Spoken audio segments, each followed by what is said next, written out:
Namaste, welcome to SP News. ముందుగా headlines. ఎన్నికల గురించి వాళ్ళు మాకు చెప్పాల్సిన పని లేదు. ఐరాసాకు భారత్ ధీటైన సమాధానం.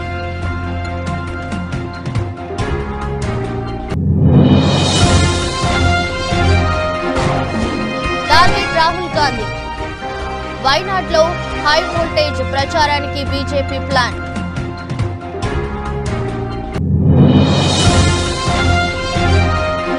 చంద్రబాబు చేసిన ఘోర తప్పిదం ఇదే. సంచలన వ్యాఖ్యలు చేసిన విజయసాయి రెడ్డి.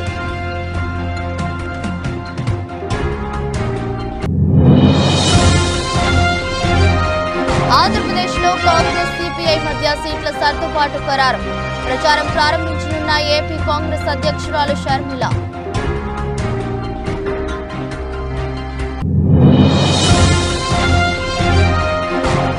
ఉమ్మడి కరీంనగర్ జిల్లా పర్యటించిన కేసీఆర్. రైతులను అడిగి వివరాలు తెలుసుకోనున్న BRS boss.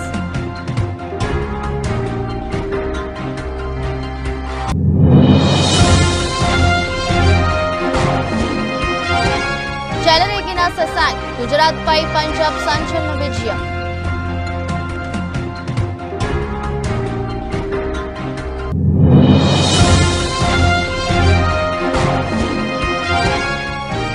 Rashmika birthday gift. Pushpa 2 నుంచి శ్రీలీల లుక్ రిలీజ్ చేసిన మూవీ టీమ్.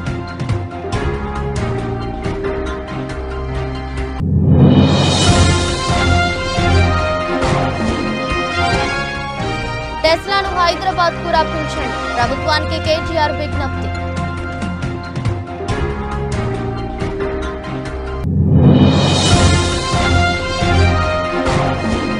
నష్టాల్లో స్టాక్ మార్కెట్లు. ఐటీ స్టాకుల్లో ఒత్తిడి.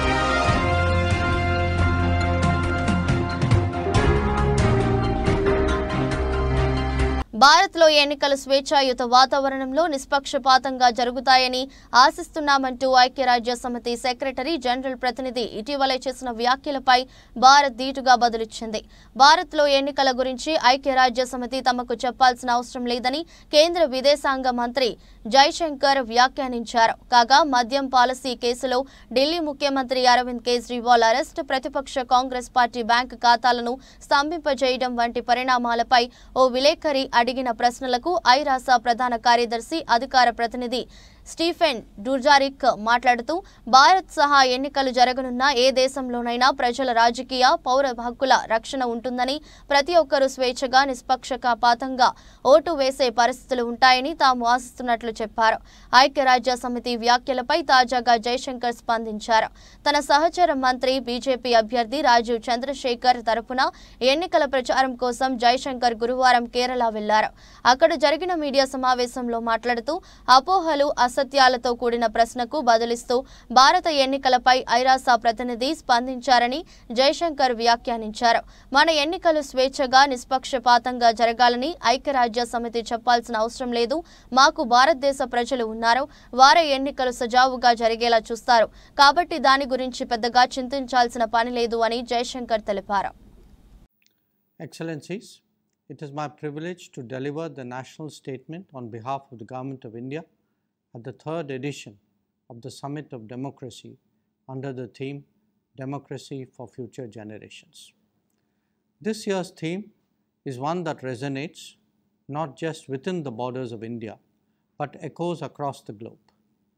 Ladies and gentlemen, India's ancient civilization, marked by profound philosophical traditions and a deep respect for individual freedoms, laid the groundwork for the democratic ideals that we cherish today.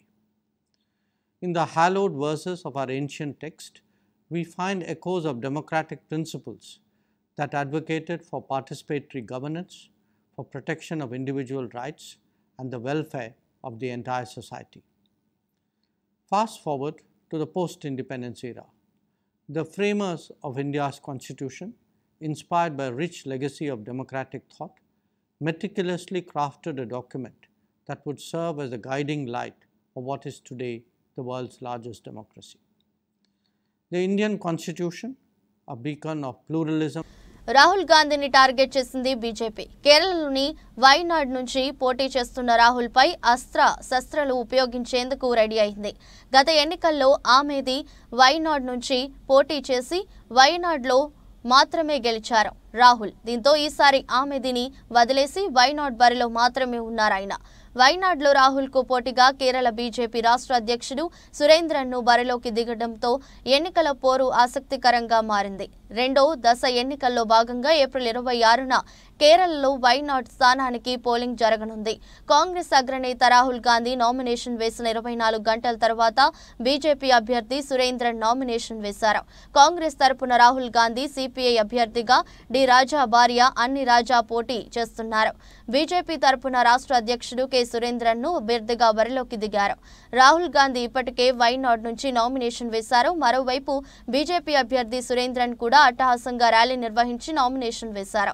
Surendran nomination ర్యాలీకి కేంద్ర మంత్రి స్మృతి ఇరానీ హాజరయ్యారు. 2019 లోక్సభ ఎన్నికల్లో ఉత్తరప్రదేశ్లోని ఆమేథీ స్థానం నుంచి రాహుల్ గాంధీపై స్మృతి ఇరానీ విజయం సాధించారు.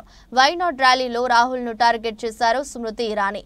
గాంధీ కుటుంబం 50 ఏళ్లు పాలించిన ప్రాంతం నుంచి వచ్చానంటూ ప్రసంగించారు. పిఎఫ్ఐ వంటి నిషేధిత సంస్థల నుంచి రాహుల్ గాంధీ సహాయం తీసుకుంటున్నారని సంచలన ఆరోపణలు చేశారు స్మృతి ఇరానీ. देखिए, इसी रास्ते से बजरंग दल की रैली निकली, इसी रास्ते से नड्डा जी की रैली निकली, मगर कांग्रेस पार्टी की पदयात्रा को यहां पे ये लोग रोक रहे हैं। अब देखिए, यहां पे बैरिकेड था नहीं था, उड़ा के फेंक दिया हमने बैरिकेड को तोड़ के फेंक दिया, मगर हम कानून को नहीं तोड़ेंगे। असम के चीफ मिनिस्टर तोड़ सकते हैं, होम मिनिस्टर तोड़ सकते हैं, प्रधानमंत्री तोड़ सकते हैं, मगर कांग्रेस पार्टी का कार्यकर्ता कानून को नहीं तोड़ेगा। ఆంధ్రప్రదేశ్ ఎన్నికల వేళ నెల్లూరు రూరల్లో టీడీపీకి షాక్ తగిలింది. మాజీ జెడ్పీటీసీ రుక్మిణి, మాజీ SC commission member Baddepudi Ravindra ఇవాళ నెల్లూరు ఎంపీ అభ్యర్థి విజయసాయిరెడ్డి, రూరల్ ఎమ్మెల్యే అభ్యర్థి ఆదాల ప్రభాకర్ రెడ్డి సమక్షంలో వైసీపీలో చేరారు. ఈ సందర్భంగా విజయసాయిరెడ్డి మాట్లాడుతూ 1982 నుంచి టీడీపీలో ఉన్న నేతలందరూ ఆ పార్టీకి గుడ్ బై చెప్పి తమ పార్టీలో చేరుతున్నారని చెప్పారు. వాలంటీర్ వ్యవస్థపై ఫిర్యాదులు చేయిస్తూ ఏపీలో పెన్షన్దారులకు ఇబ్బందులు కలిగించడం చంద్రబాబు చేసిన ఘోర తప్పిదమని అన్నారు. చంద్రబాబు కుట్రలను ప్రజలు వ్యతిరేకిస్తున్నారని చెప్పారు. పార్టీలో చేరిన అందరికీ అధికారంలోకి వచ్చిన తర్వాత ప్రాధాన్యం ఇస్తామని తెలిపారు. సీఎం వైఎస్ జగన్ బస్సు యాత్ర శనివారం నెల్లూరు జిల్లాలో స్వాగత పాయింట్స్ నుంచి కావలి సిద్ధం సభ వరకు సాగుతుందని అన్నారు. సాయంత్రం 6 గంటలకు సభ ముగుస్తుందని వివరించారు. ఎన్నికల వేళ జగన్ ఇప్పటికే పలు ప్రాంతాల్లో బహిరంగ సభలు నిర్వహించారు. శనివారం జరగనున్న సభకు ఏర్పాట్లు పూర్తవుతున్నాయి. జగన్ పర్యటన ముందు నెల్లూరులో పలువురు నేతలు ఆ పార్టీలో చేరడం గమనార్హం.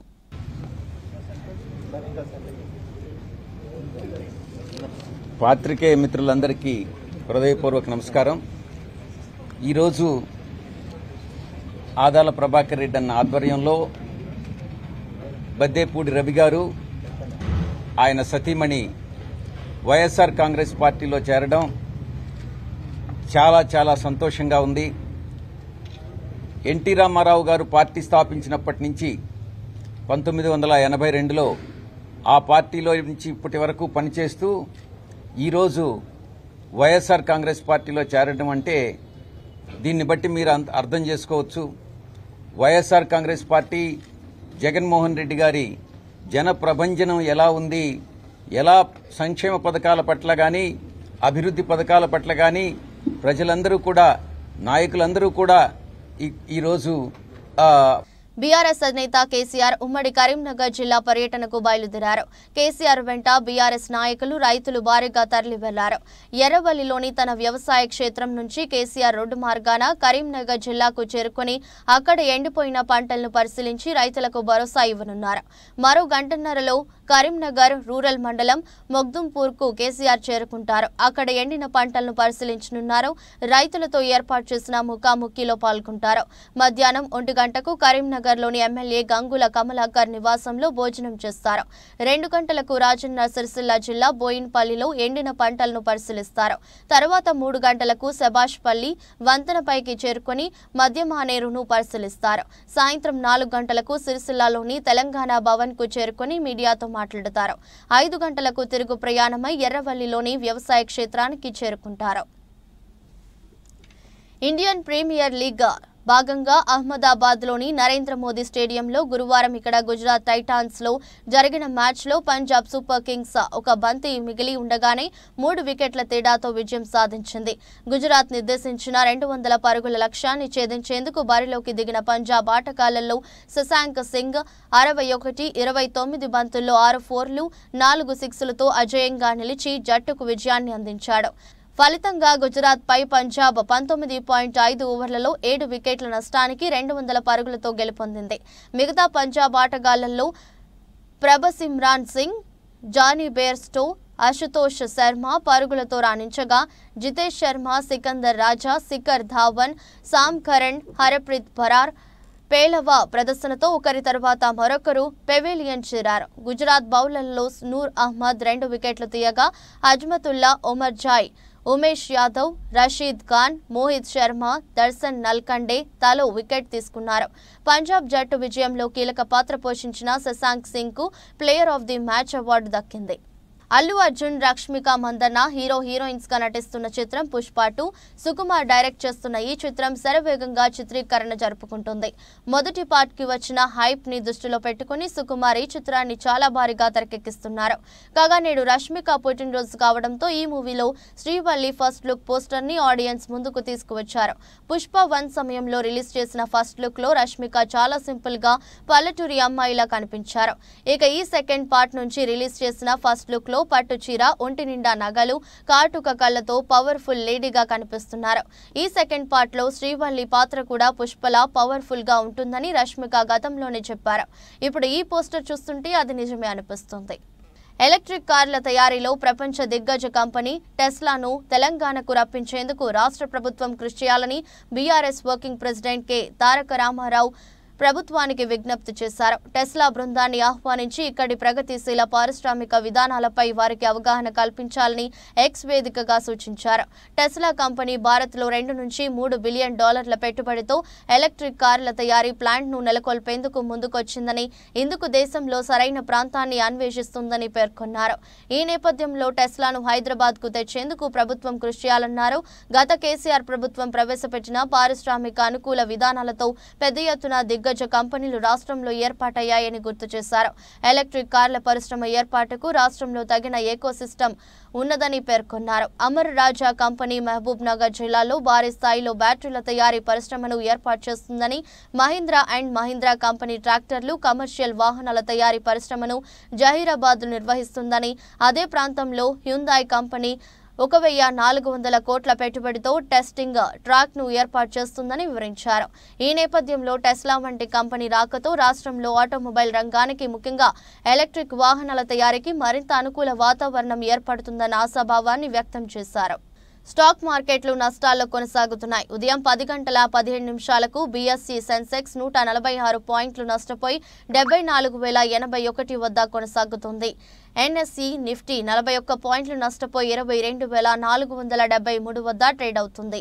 బీఎస్ఈ 30 ఇండెక్స్ లో HDFC Bank, M&M, Kotak Mahindra Bank, Sun Pharma, Bajaj Finserv, Nestle India, Hindustan Unilever, SBIN, ITC, Titan లాభాల్లో కొనసాగుతున్నాయి. NTPC, HCL Tech, TCS, Power Grid, Asian Paints, Reliance, Infosys, Tata Motors, Bharti Airtel, Wipro, Maruti, ICICI Bank, Tech Mahindra, IndusInd, Bajaj Finance, Tata Steel, UltraTech Cement, JSW Steel, Axis Bank, L&T నష్టాల్లో ట్రేడ్ అవుతున్నాయి.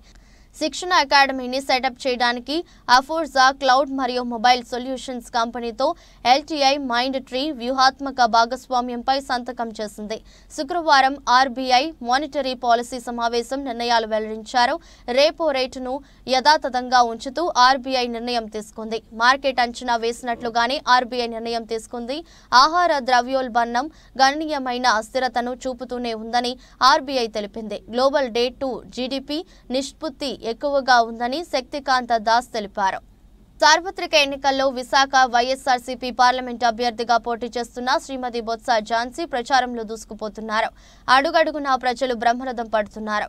విశాఖ సమస్యలపై పూర్తి అవగాహన ఉందని, స్థానికరాలైన నన్ను గెలిపిస్తే విశాఖ ఉక్కు రైల్వే జోన్ వంటి సమస్యలను పరిష్కరిస్తానని హామీ ఇస్తున్న బొత్స ఝాన్సీతో మా ప్రతినిధి ఫేస్ టు ఫేస్. అనకాపల్లి జిల్లా మాడుగుల నియోజకవర్గం ఉమ్మడి తెలుగుదేశం పార్టీ అభ్యర్థి పైలా ప్రసాదరావు మాట్లాడుతూ 3 పార్టీల BJP, Janasena, Telugu Desam elections in charge, మండల పార్టీ ప్రెసిడెంట్ పాల్గొన్నారు. జగన్ పరిపాలించే సభని కౌరవ సభతో పోల్చిన ప్రసాదరావు ఎందుకు 3 పార్టీలు కలిసి పనిచేస్తున్నాయో తెలుసా? ఒక అరాచకమైన ప్రభుత్వంపై పోరాడడానికి ఎంత అవసరమైనదో మీకు తెలుసు. 1వ తారీఖు జీవితం రాక, 1వ తారీఖున పెన్షన్ రాక, రిటైర్మెంట్ పెన్షన్ రాక తీవ్ర ఇబ్బంది పడుతున్నారు. ఎంతో ఇబ్బంది పడి అంగన్వాడీ కార్యకర్తలకు జీతాలు రాక రోడ్డు ఎక్కిన పరిస్థితి. అలాగే నిత్యావసర వస్తువుల ధరలు, కరెంటు బిల్లులు, గ్యాస్, పెట్రోల్, డీజిలు ఇలా చెప్పుకుంటూ పోతే జగన్ అరాచకాలకి హద్దులు లేవు.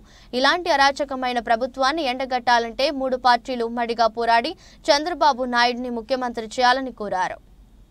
ఎందుకు రాష్ట్రాన్ని ఏ విధంగా ఇక్కడ కాపాడుకోవడానికి ఈ 3 పార్టీల కలయిక జరిగిందో మీకు ఇది చెప్పడానికి ఈరోజు మేము రావడం జరిగింది.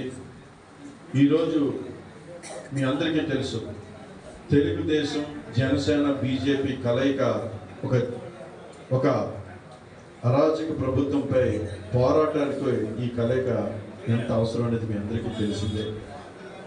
ఈరోజు ఎక్కడ ఏ లెవెల్లో చూసుకున్నా ఆ లెవెల్లో అన్ని విధాల ఈరోజు రాష్ట్రం నష్టపోయింది. ఒకటి ఉద్యోగస్తులు. ఈరోజు ఉద్యోగస్తులకి 1వ తారీఖున జీతాలు రాక, అదేవిధంగా ఉద్యోగస్తులకి 1వ తారీఖున పెన్షన్ రాక, ఇంకా వాళ్ళ రిటైర్మెంట్ అయిన తర్వాత వాళ్ళకి రావాల్సిన డబ్బులు కూడా ఈరోజు రాక ఇలా ఎన్నో ఇబ్బందులు పడుతున్నారు ఈరోజు ఉద్యోగస్తులు. అదేవిధంగా ఇక అంగన్వాడీ టీచర్లు. మీరు సభలో ఈయన మన కౌరవ సభ అంటే జగన్ పరిపాలించిన సభ కౌరవ సభగా మేము ఆలోచిస్తున్నాం. అదే కౌరవ సభని గౌరవ సభగా మారుస్తూ అక్కడ చంద్రబాబు నాయుడు గారు ముఖ్యమంత్రిగా చేయడానికి ఈరోజు ప్రతి ఒక్కరూ, ప్రతి కార్యకర్త 160 సీట్లు ఏదైతే టార్గెట్గా పెట్టుకొని క్యాండిడేట్లు డిక్లేర్ చేశారో ఆ 160 సీట్లు తూచా మేము అక్కడి నుంచి గెలిపించి తీసుకొని వెళ్ళి అక్కడ చంద్రబాబు నాయుడు గారు ముఖ్యమంత్రిగా చేసుకొని మా యువ నాయకులు లోకేష్ గారిని కూడా రానున్న రోజుల్లో మంచి పదవిలో తీసుకున్న రెడ్ బుక్లో ఉన్న ప్రతి ఒక్కరికి గుణపాఠం చెప్పే పరిస్థితి తీసుకొస్తామని చెప్పేసి ఈరోజు TDP, Janasena, BJP Visakha parliament అభ్యర్థి ఎం శ్రీ భరత్ పార్లమెంట్ పరిధిలోని 7 నియోజకవర్గాల్లో విస్తృతంగా ప్రచారం చేస్తున్నారు. విశాఖను ఆర్థికంగా అభివృద్ధి చేయడానికి అన్ని అవకాశాలు ఉన్నాయని, దేశంలోనే అత్యుత్తమ నగరంగా తీర్చిదిద్దొచ్చని, తమ కూటమి అధికారంలోకి వచ్చిన వెంటనే విశాఖ స్టీల్ ప్లాంట్ ప్రైవేటీకరణ కాకుండా చేస్తానంటున్న ఎంపీ అభ్యర్థి శ్రీ భరత్తో మా ప్రతినిధి Ramesh face to face. Visakha Telugu Desam party parliament అభ్యర్థి ఎం భరత్ మనతో ఉన్నారు. గత 2019 ఎలక్షన్లో అతి తక్కువ మెజార్టీతో ఓటమి పాలైనప్పటికీ నిత్యం ప్రజల్లోనే ఉన్నారు. ఇప్పుడు అందులో భాగంగా ఈరోజు పార్టీ ఆఫీసును కూడా ప్రారంభించారు. అసలు ప్రజల్లో ఆయన ఆదరణ ఎలా ఉంది, పార్టీ కార్యక్రమాలు ఏ విధంగా ముందుకు తీసుకెళ్తున్నారు? భరత్ గారు, అప్పుడు గతం 2019 ఎలక్షన్లో మీరు పోటీ చేశారు, అతి తక్కువ మెజార్టీతో ఓటమి పాలయ్యారు. అయినా కూడా నిత్యం ప్రజలు ఉన్నారు. ఇప్పుడు ఈ ప్రజల ఆదరణ ఎలా ఉంది, ఎట్లా మీ ప్రభుత్వ కార్యక్రమం తీసుకెళ్తారు? విశాఖ నగర ప్రజలు చాలా మంచి వాళ్ళండి. మంచి ఆలోచన భవిష్యత్తు గురించి ఉంది. అండ్ ఇక్కడ కులాల పరంగా కాస్ట్ ఫీలింగు లేకపోతే రీజనల్ ఫీలింగ్ అనేది తక్కువ. అందరం కలిసిమెలిసి ఉంటాము. ఎవరు మంచి వాళ్ళు, ఎవరికి మంచి ఆలోచన ఉంది, కాస్ట్ చూడకుండా, వాళ్ళ భాష చూడకుండా సపోర్ట్ చేయడం జరుగుతుంది. అందుకే మీరు 2019 ఎలక్షన్స్ నేను పనిచేసినప్పుడు కూడా చూశాను. నాకు అట్లాంటి ఉంటాయి, కొన్ని కులాలకి వాళ్ళ ఆలోచనలు ఉంటాయి, మాకు ఈ సమస్యలు ఉన్నాయని చెప్తా మేము తప్పకుండా వేస్తాం. కానీ election of the entire parliament కలిసి వచ్చేసరికి అది పెద్ద ఇష్యూగా ఉండదు. సో ఇట్లాంటి వాతావరణం నాకు ఇష్టం. ఎందుకంటే నేను ఎట్లా అభివృద్ధి చేయాలి, ఇక్కడ ఉన్న వాళ్ళందరికీ ఆదాయం ఎట్లా పెంచాలి, ఒక మంచి నాగరికత ఇంకా ఎట్లా కాపాడుకోవాలి, ఎట్లా తీసుకుని రావాలని ఆలోచించేవాడిని.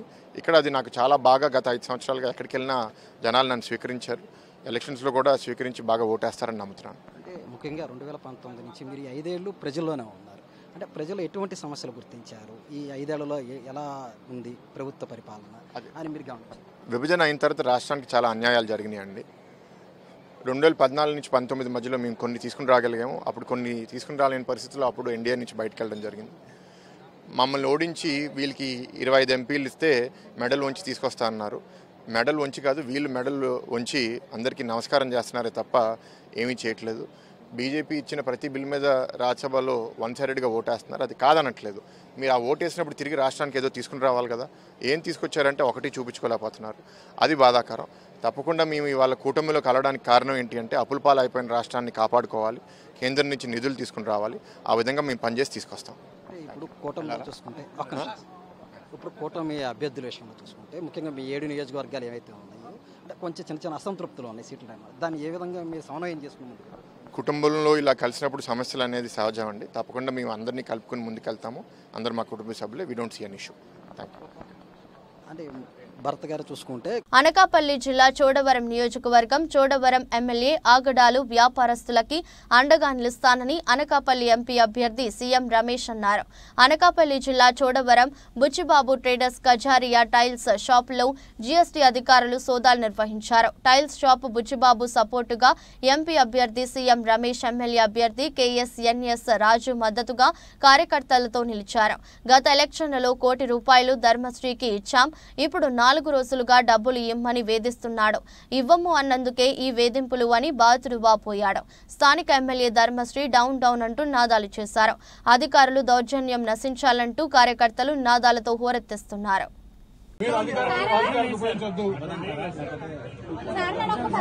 మీరు అధికారాలను రాజకీయాలకు ఉపయోగించొద్దు. మీరు అధికారాలను రాజకీయాలకు ఉపయోగించొద్దు. చెప్తాను. మేము ఎప్పుడు ఇలా దుర్వినియోగం చేయాలా? ఎప్పుడు చేస్తున్న దాఖలా ఉంటే చెప్పు. నోటీస్ రావాలండి.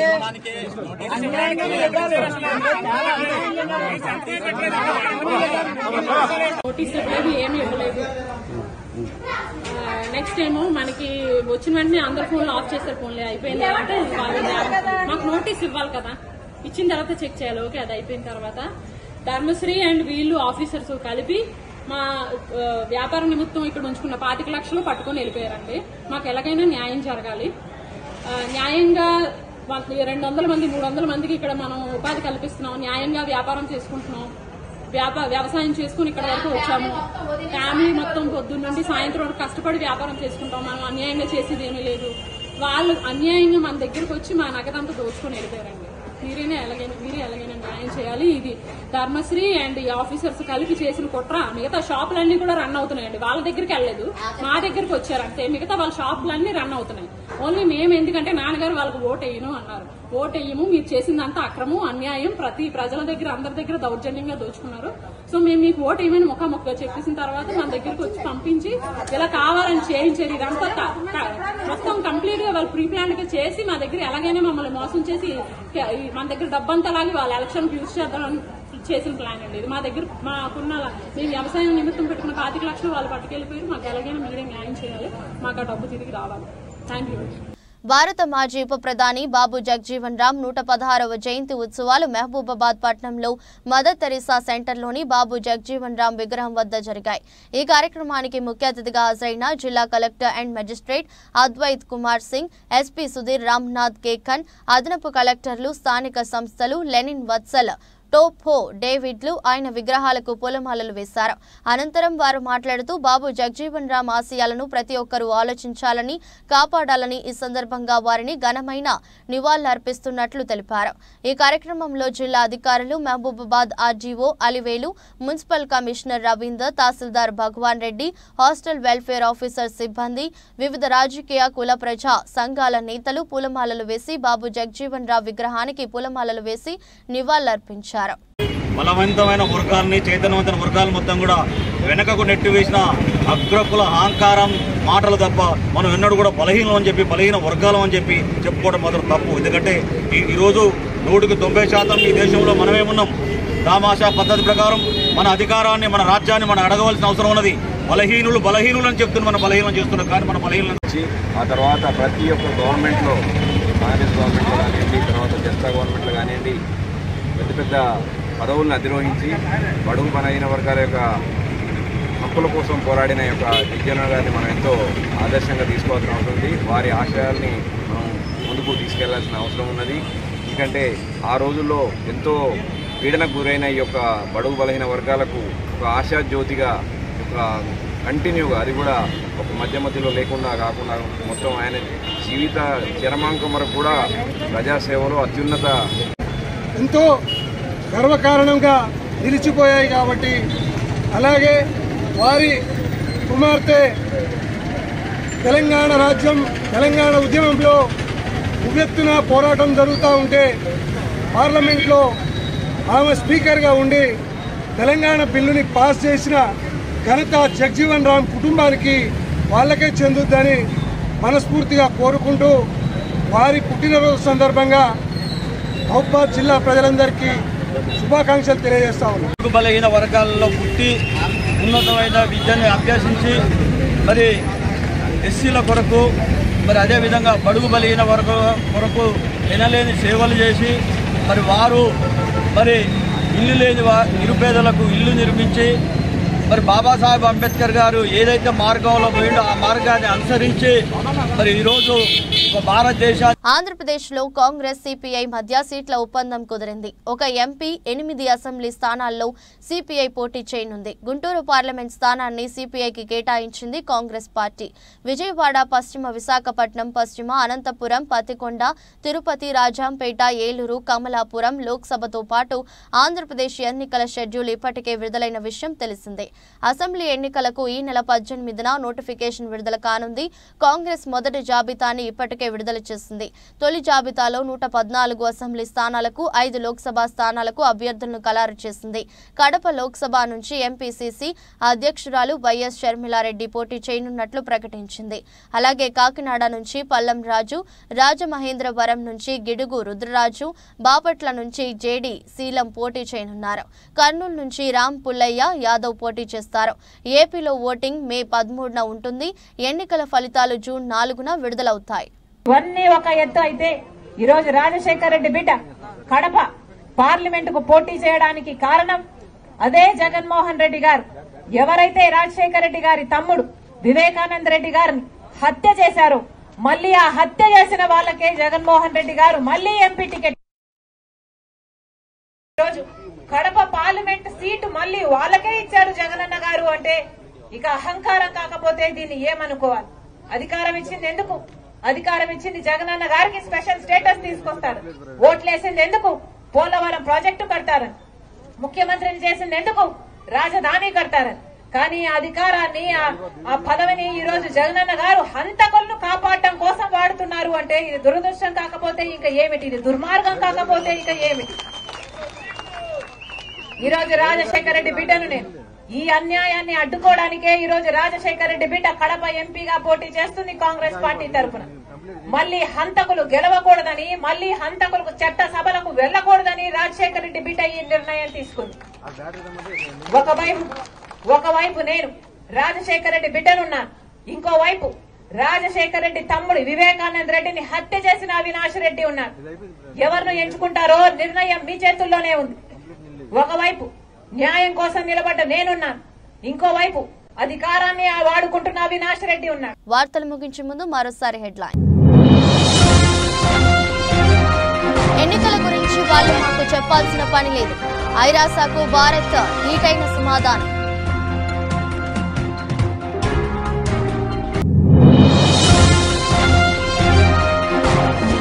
టార్గెట్ రాహుల్ గాంధీ. వైనాడ్లో హై వోల్టేజ్ ప్రచారానికి బీజేపీ ప్లాన్.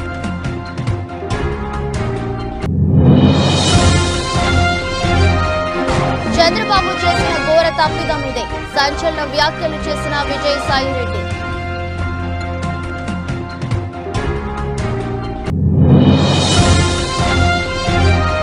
ఆంధ్రప్రదేశ్లో కాంగ్రెస్ సిపిఐ మధ్య సీట్ల సర్దుబాటు ఖరారు.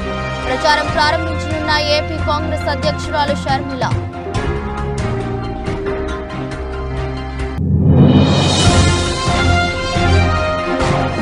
ఉమ్మడి కరీంనగర్ జిల్లా పర్యటించిన కేసీఆర్.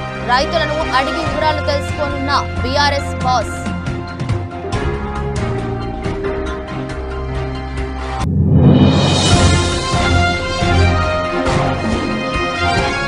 చెలరేగిన శశాంక్. గుజరాత్ పై పంజాబ్ సంచలన విజయం.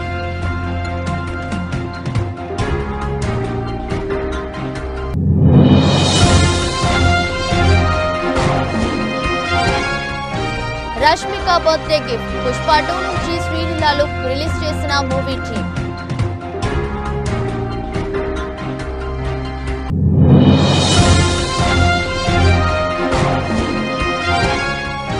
టెస్లాను హైదరాబాద్ కు రప్పించండి. ప్రభుత్వానికి కేటీఆర్ విజ్ఞప్తి.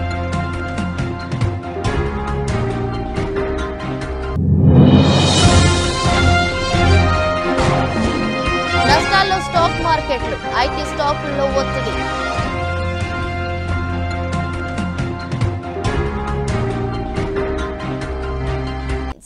ఇది రోజు బులెటిన్. మరో బులెటిన్లో మళ్ళీ కలుద్దాం. అంతవరకు సెలవు. నమస్కారం.